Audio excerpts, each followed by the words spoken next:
बहुत समय पहले की बात है। माधवपुर नामक गांव में एक गरीब किसान अपनी बूढ़ी अम्मा के साथ रहा करता था। उसके पास एक छोटी सी जमीन थी जो कि बंजर हो चुकी थी। फिर भी वह दिन रात उस पर मेहनत करता था। मोहन बहुत ही मेहनती और ईमानदार था। वह एक आत्मविश्वास से भरा हुआ व्यक्ति था जिसे ना हालातों से डर लगता था ना ही लोगों की बातों से। हर दिन सूरज उगने से पहले ही वह उसी आत्मविश्वास के साथ उठता और अपने खेत की ओर बढ़ता जहां सिर्फ बंजर जमीन थी, लेकिन उसके सपनों की हरियाली छिपी हुई थी।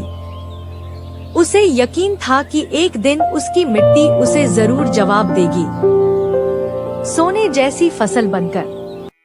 ओ बेटा मोहन, तेरे लिए मैंने जमींदार से बात कर ली है। वो तुझे अपने पास काम पर रख लेंगे। तू भी जाकर उनसे एक बार बात कर ले बेटा। अब हमारे बस की बात नहीं रही। कम से कम वहां रहकर तू अपना गुजारा तो कर पाएगा।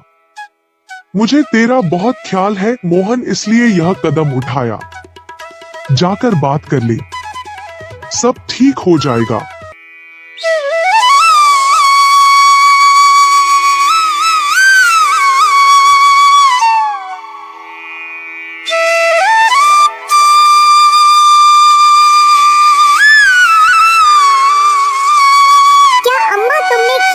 वहाँ मैं नहीं जाऊंगा। हमारा खुद का खेत है तो मैं दूसरों के पास क्यों काम करने जाऊं? मैं गरीब सही मगर खुददार हूँ। मैं अपनी मिट्टी में पला हूँ, उसी में पसीना बहाऊंगा।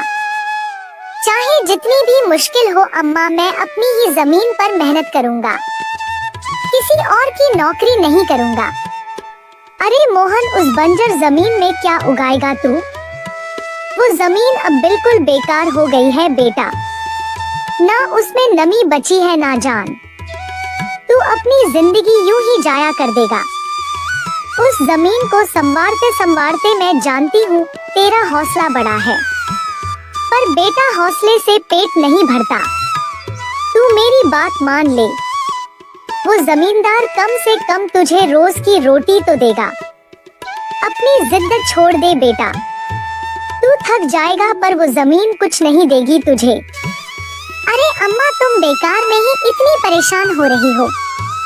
देखना, एक दिन मैं उसी जमीन से सोना निकालूंगा। यह जमीन ही हमारी सबसे बड़ी